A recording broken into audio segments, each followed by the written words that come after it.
അന്ന് മുതൽ ഇന്ന് വരെയും കൃഷിക്കാരിൽ നിന്ന് കൂണെടുക്കും, കൂൺ നമ്മൾ മാർക്കറ്റ് ചെയ്യും. അപ്പൊ നമ്മൾ പട്ടണ പ്രദേശത്തിലുള്ള ആളുകൾ ഇന്ന് ഗ്രാമപ്രദേശത്തേക്ക് വരികയാണ് പ്രകൃതി വിഭവങ്ങൾ കഴിക്കാൻ. പക്ഷെ പ്രകൃതി വിഭവങ്ങളോട് ഒരു മടുപ്പ് ഗ്രാമത്തിൽ കാണിക്കുന്നുണ്ട്. അതൊരു അറിവില്ലായ്മ കൊണ്ടോ അവയർനെസ് ഇല്ലാത്തതുകൊണ്ടോ ഒക്കെ ആയിരിക്കാം. പക്ഷെ ഈ വരുന്ന ഇപ്പോഴുള്ള തലമുറ കൃഷിക്ക് അംഗീകാരമില്ലാത്തതുകൊണ്ടാണ് കൃഷി ചെയ്യാൻ മടിച്ച് അവൻ വേറെ ജോലിയിലേക്ക് പോണത്. പിന്നെ സർക്കാർ, നമ്മൾ നേരത്തെ പറഞ്ഞ തൊഴിലുറപ്പ് പോലുള്ള കാര്യങ്ങളുണ്ട്. തൊഴിലുറപ്പുകളിൽ ഒരു മാറ്റം വരുത്തേണ്ടിയുണ്ടെന്ന് ആഗ്രഹിക്കുന്ന ഒരു വ്യക്തിയാണ്. സ്വന്തം വീട്ടിൽ ചെയ്യുന്ന കാർഷിക പ്രവർത്തനങ്ങൾക്ക് കൂടി ആ തൊഴിലുറപ്പ് സഹായകരമാക്കി കൊടുത്താൽ നിങ്ങൾക്ക് മനസ്സിലായി കാണും. ഇത്ര പശു, ഇത്ര ഇതൊക്കെ കൃഷിയൊക്കെ ചെയ്യുന്ന ഒരാളിന് തൊഴിലുറപ്പിന്റെ ആനുകൂല്യം ഇത്ര യൂണിറ്റ് കിട്ടിക്കഴിഞ്ഞാൽ അവനെ പഴയ ഗ്രാമീണ അന്തരീക്ഷത്തിൽ ഗ്രാമത്തിൽ നിലനിർത്താൻ പറ്റും. നമ്മളെ പഴയ ഗ്രാമത്തെ നമുക്ക് വീണ്ടും ദത്തെടുക്കാൻ പറ്റും, കൊണ്ടുവരാൻ പറ്റും. ഒരു കൂണ് നമ്മളിന്ന് ചുട്ട് കഴിച്ചിരുന്ന ഒരു കാലത്തൊന്ന് കൂണ് ചുട്ട് കഴിച്ചിട്ടുണ്ടാ?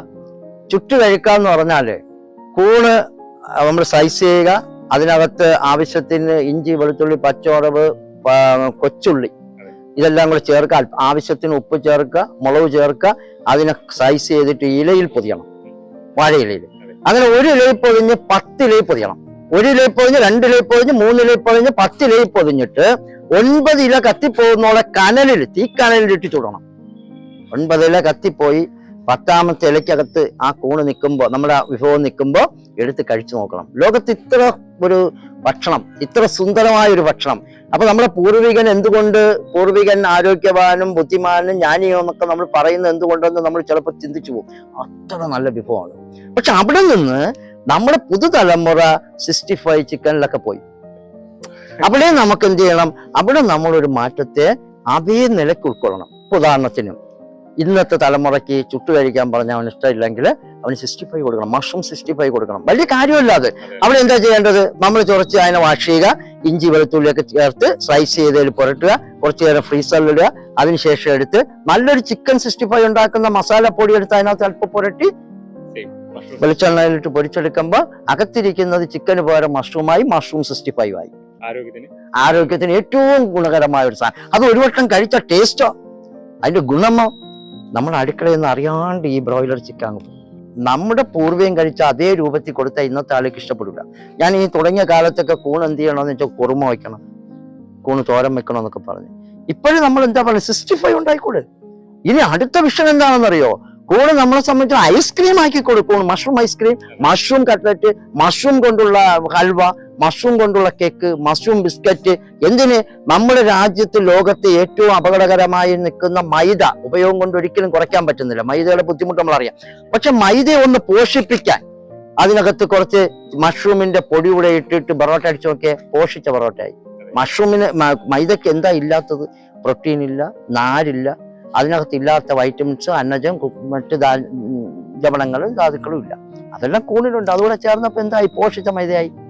ആ മൈദ കൊണ്ടുണ്ടാക്കിയ പൊറോട്ട എന്തായി? പോഷിച്ച പൊറോട്ടയായി. മനസ്സിലായില്ല? അപ്പൊ നമ്മൾ ഒരു അത്യാവശ്യ ഘട്ടത്തിൽ ഒരു ഫംഗ്ഷന് വേണ്ടിയിട്ട് ഒരു കൂണ് കൊണ്ട് ഒരു ഫംഗ്ഷന് വേണ്ടിയിട്ട് എൻ്റെ കുറച്ച് കൂണ് ചോദിച്ചു.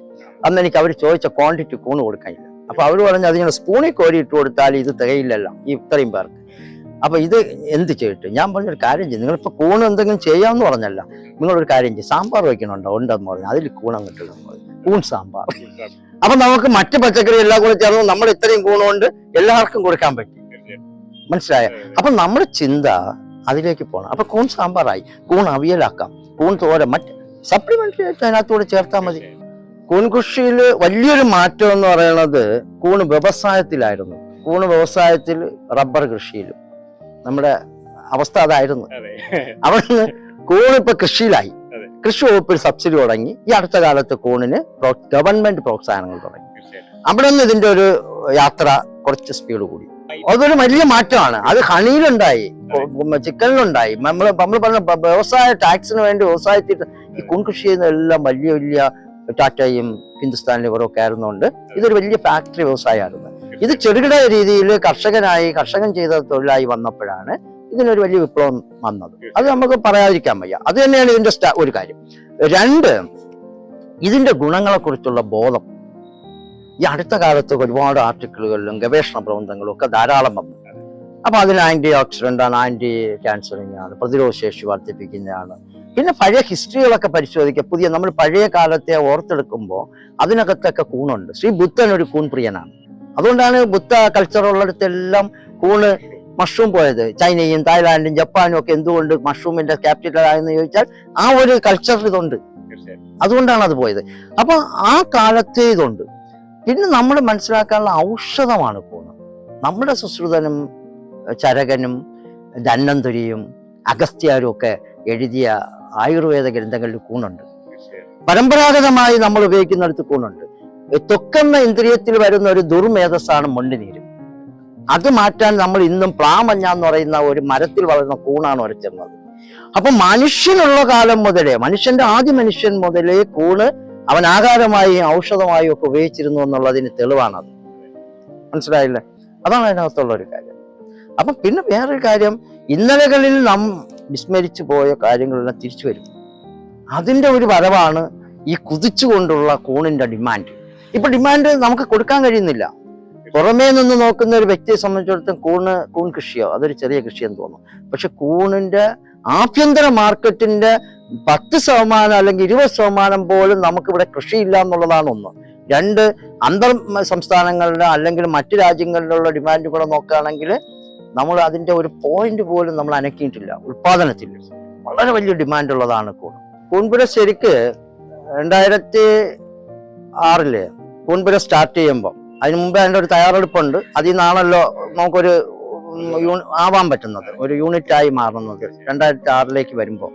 ഇന്നേക്ക് 20 കൊല്ലം മുമ്പ് അന്ന് കൂണ് ഇത് ഉദ്ഘാടന ദിവസം കർഷകന്റെ കൂൺ എടുത്തുകൊണ്ടാണ് ഉദ്ഘാടനം ചെയ്യുന്നത്. അന്ന് മുതൽ ഇന്ന് വരെയും കൃഷിക്കാരൻ്റെ കൂണെടുക്കും. അന്ന് മുതൽ ഇന്ന് വരെയും കൃഷിക്കാരനിൽ നിന്ന് കൂണെടുക്കും. കൂൺ നമ്മൾ മാർക്കറ്റ് ചെയ്യും. ഒരു കൃഷിക്കാരനെ ഉണ്ടാക്കുമ്പോൾ 100 കഴിക്കുന്നവന് അതിന്റെ ആവശ്യക്കാരനെ ഉണ്ടാക്കുക എന്നുള്ള ആശയം അന്ന് തുടങ്ങിയതാണ്.